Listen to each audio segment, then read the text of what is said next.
6000 Français interrogés qui nous décrivent 2 à 3 jours consécutifs, quart d'heure par quart d'heure, activité principale, activité secondaire. Donc on comprend très finement comment le quotidien s'organise, ce qu'ils font du matin au soir, à la maison, au travail, dans les transports. Vous montrez que les Français passent près de 10 heures par jour à leur domicile, en dehors du temps de sommeil. Comment cette centralité du foyer transforme-t-elle les stratégies des marques ? Alors, effectivement, c'est un résultat qui est très frappant dans l'étude. 9h29 de temps éveillé à la maison. Alors, c'est une moyenne, hein, évidemment. Les CSP+, c'est plutôt 8 heures, les inactifs beaucoup plus. Quand on a une maison plutôt qu'un appartement, quand on est dans une grande surface, on passe plus de temps à la maison. Mais globalement, effectivement, le domicile est essentiel. Et c'est quelque chose dont on avait l'intuition en fait, à la Poste.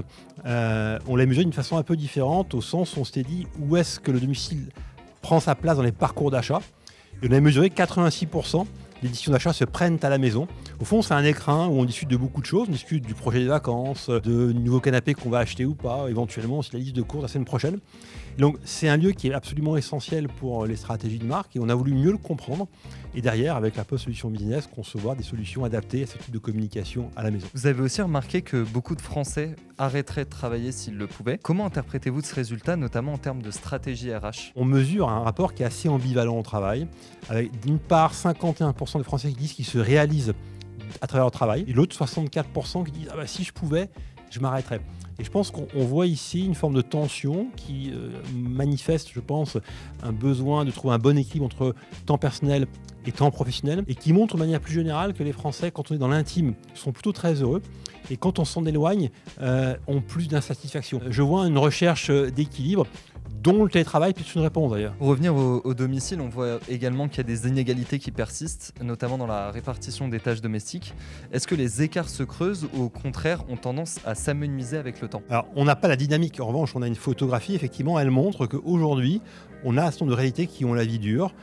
Les femmes actives déclarent plus de temps passé sur les tâches ménagères, les tâches familiales, la préparation des repas que les hommes actifs. Là, on a la parité, c'est sur le temps social qui est à peu près au même niveau que ce soit chez les hommes et chez les femmes. Dans cette société, il y a également les écrans qui prennent une grosse partie, qui prennent un quart du temps éveillé chez les adultes. C'est un chiffre considérable.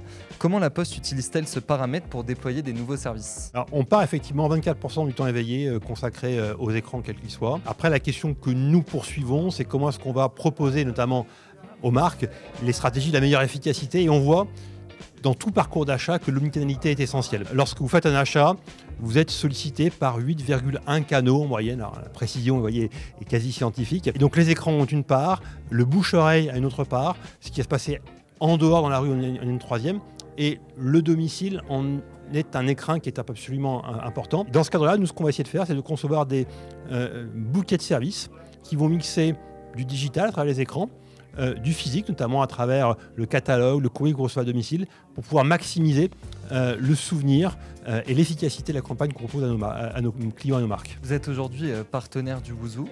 Qu'est-ce que symbolise pour vous le Wouzou ? Pour moi, le Wouzou, c'est vraiment l'excellence à la française qui se déploie, qui se modernise. C'est un cadre dans lequel on peut créer beaucoup de connexions. La connexion, ça parle beaucoup à la Poste, puisque notre rôle, c'est de relier les uns aux autres, relier les Français entre eux, relier les Français avec les entreprises. Et de ce point de vue, je trouve qu'on a un certain nombre de valeurs en commun qui sont intéressantes de venir explorer ce soir notamment.